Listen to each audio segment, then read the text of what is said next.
PGT की तैयारी करने वाले मेरे सभी प्रिय साथियों को मेरा प्यार भरा नमस्कार। आज की वीडियो में हम लोग डिस्कस करेंगे पीबी शैली के द्वारा लिखी गई एक नेचर पोइम द क्लाउड को। अच्छा, ये जो द क्लाउड है ये कब लिखी गई? 1820 में ये लिखी गई है। तो चलो हम शुरुआत कर लेते हैं। अच्छा, प्रकाशित भी 1820 में हुई, दोनों चीजें ध्यान बनाए रखना। रिटन डेट और पब्लिशिंग डेट इनकी दोनों सेम है, 1820। चलो शुरुआत कर लेते हैं। सबसे पहला एमसीक्यूज हमारा क्या है? The cloud is written by. The cloud जो नेचर पोइम है, ठीक है, ये किसके द्वारा लिखी गई? पीबी शैली के द्वारा लिखी गई। The cloud was published in, ये जो द क्लाउड है वो कब पब्लिश हुई? 1820 में इसको पब्लिश कराया गया। The cloud belongs to Shelley's, ये जो क्लाउड है वो बिलोंग टू शैलीज। शैली की किस प्रकार की कविता है? तो लेटर पोइट्री, ठीक है, belongs to Shelley's later poetry, बाद की कविता। अगला क्वेश्चन है, ये एक प्रकार की लिरिक पोइम है, ध्यान बनाए रखना। तो the cloud is mainly a lyric poem. Next, the poem the cloud is an example of personification. The speaker of the poem is, इस पोइम का स्पीकर खुद क्लाउड ही होता है, the cloud. Which natural force is not associated with the cloud in the poem. ये जो poem है कविता में कौन सी प्राकृतिक शक्ति बादल से जुड़ी नहीं दिखाई जाती है? तो अर्थक्वेक, यानी कि डी। बाकी रेन, लाइटनिंग, स्नो ये जुड़ी हुई दिखाई जाती है, अर्थक्वेक नहीं। अगला 8 नंबर का क्वेश्चन है, the cloud describes itself as, बादल खुद को कैसे बताता है? हमेशा बदलने वाला और अमर, ever changing and immortal. 9 number का क्वेश्चन है, the famous line I change but I can not die suggest, मैं बदलता हूं लेकिन मैं मर नहीं सकता, क्या दर्शाती है? प्रकृति का जो इटर्नल साइकिल है उसको दर्शा रही है, the eternal cycle of nature, कभी ना समाप्त होने वाली साइकिल चक्र। अगला क्वेश्चन हमारा 10 नंबर का, the cloud performs all of the following function except, बोला गया है कि बादल निम्नलिखित सभी कार्य करता है सिवाय इसके किसके? ब्रह्मांड को नष्ट करने, यानी कि destroying the universe. D option हो जाएगा। 11 नंबर का क्वेश्चन है हमारा, the poem reflects Shelley's belief in, कविता में शैली के किस विश्वास को दर्शाया गया है? तो साइकिल प्रोसेस ऑफ नेचर को दर्शाया गया है, यानी कि प्रकृति की जो चक्रीय प्रक्रिया होती है उसको दर्शाया गया है। The cloud is closely associated with. 12 number का क्वेश्चन है, बादल किसके निकटता से जुड़ा हुआ है? किससे? तो सूर्य, चंद्रमा, बारिश और हवा से, sun, moon, rain and wind. The tone of the poem is, इस पोएम की टोन कैसी है? जॉयफुल एंड ट्रम्पेट, यानी कि आनंदमय और विजयी। अगला क्वेश्चन है हमारा, the cloud acts as a symbol of, 14 number का, बादल किसका प्रतीक है? प्रकृति की रचनात्मक और पुनर्युक्त, किसका? Creative and regenerative power of nature, ठीक है। अगला क्वेश्चन हमारा कौन सा है?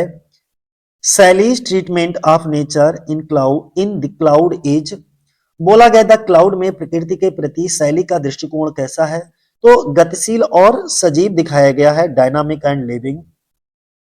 16 नंबर का क्वेश्चन है, the poem emphasise nature as, इस पोएम के अंदर नेचर को किस रूप में, यानी कि कविता प्रकृति पर किस रूप में जोर देती है? तो स्वयं को नवीनीकृत करने वाली, सेल्फ रिनोइंग, रिन्यू का मतलब ही होता है नवीनीकृत करना। Which poetic device dominates the poem, इस कविता में कौन सी पोएटिक डिवाइस जो है बहुत ज्यादा यूज हुई है? तो पर्सोनिफिकेशन, मानवीकरण। अगला, the poems sorry the cloud serves rain to, इसमें जो बारिश है, यानी कि बादल बारिश किस लिए करता है? जो बादल होते हैं वो बारिश किस लिए करते हैं? जिससे कि पृथ्वी को ताजा करने के लिए, रिफ्रेश द अर्थ, तरोताजा करने के लिए पृथ्वी को। अगला, the philosophy underlying the cloud is, the cloud के पीछे का दर्शन क्या है? तो पैंथेज्म, सी ऑप्शन हो जाएगा। 20 नंबर का क्वेश्चन है, the cloud ultimately celebrate, the cloud आखिरकार मानता है, अल्टीमेटली किसको सेलिब्रेट करता है? प्रकृति की अमरता और निरंतरता को, immortality and continuity of nature. Immortality क्या होता है? अमर, जो कभी ना मरे, कंटिन्यूटी जो लगातार हो। तो प्रकृति की अमरता और निरंतरता इसको शो करता है। ये दूसरी बुक के कुछ क्वेश्चंस हैं, जरा इनको भी डिस्कस कर लेते हैं। हो सकता है कुछ क्वेश्चन रिपीट हो, लेकिन आप परेशान मत होइए। अगला, the cloud is a, cloud कैसी पोइम है? एक नेचर पोइम है। क्लाउड को कब लिखा गया? 1820 में लिखा गया। सी ऑप्शन हो जाएगा हमारा।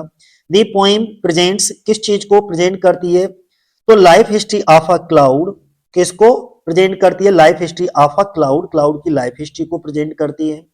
ठीक है, अगला क्वेश्चन क्या है हमारा, जरा देखो। 4 नंबर पे बोला गया the cloud is described as, बहुत अच्छा क्वेश्चन है, नेचर मिथ।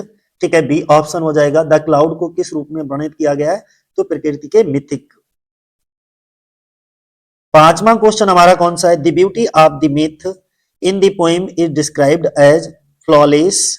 मतलब ये हुआ, जो कविता में मिथ यूज की गई है, मिथ की यानी कि मिथक की सुंदरता को किस प्रकार वर्णित किया गया है? तो दोष रहित। फ्लॉलेस का मतलब होता है जिसमें कोई दोष ना हो। 6 नंबर का क्वेश्चन है हमारा, which of the following is not brought by the cloud. निम्नलिखित में से कौन सी चीज बादल द्वारा नहीं लाई जाती है? तो अर्थक्वेक हम पहले ही बता चुके हैं, भूकंप।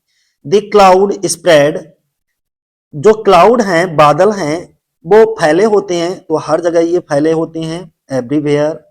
द क्लाउड, 8 नंबर का question, the cloud changes but can not die. बादल जो है बदलते तो हैं लेकिन मर कभी नहीं सकते। अगला क्वेश्चन है 9 नंबर पे, the cloud is the best example of Shelley's myth making power. जो क्लाउड है, द क्लाउड शैली की किस चीज का सबसे अच्छा उदाहरण है? तो मिथ मेकिंग पावर का मतलब होता है मिथ निर्माण शक्ति। 10 नंबर का क्वेश्चन है हमारा, Shelley's myth in the poem is based on science. C option हो जाएगा। कविता में पीवी शैली का जो मिथ है वो किस पर आधारित है? तो विज्ञान पर आधारित है। 11 नंबर का क्वेश्चन हमारा क्या है, the poem is remarkable for Shelley's. एक कविता शैली की किन चीजों के लिए जानी जाती है? तो मेट्रिकल स्किल एंड म्यूजिक के लिए। सी ऑप्शन हो जाएगा हमारा। The cloud calls itself the daughter of, जो क्लाउड होते हैं, बादल, खुद को किसकी बेटी कहता है? तो पृथ्वी और पानी की, earth and water, the daughter of earth and water. 13 number का क्वेश्चन है, the cloud is the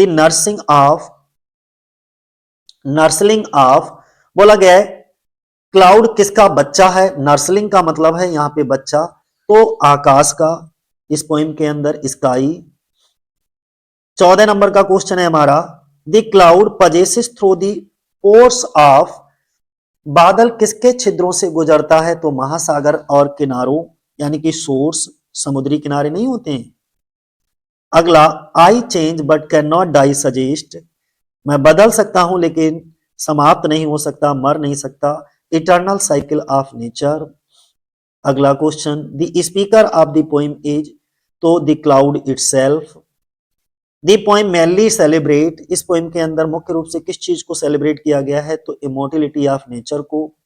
the cloud is associated with, cloud किससे एसोसिएट है, किससे संबंधित है? बोथ चेंज एंड कंटिन्यूटी से। Shelley's imagination in the poem is described as rich, जो Shelley की इमेजिनेशन है, यानी कि कविता में शैली की जो कल्पना है किस तरह से बताई गई है? तो बहुत रिच बताई गई है, समृद्ध बताई गई है। और आज की वीडियो का आखिरी क्वेश्चन, ओवरऑल कुल मिलाकर के the cloud presents nature as, कुल मिलाकर द क्लाउड प्रकृति को किस रूप में प्रस्तुत करती है? तो जीवित, गतिशील और शाश्वत, यानी कि लिविंग, डायनामिक एंड इटर्नल। तो आज के लिए इतना ही दोस्तों, जय हिंद, जय भारत।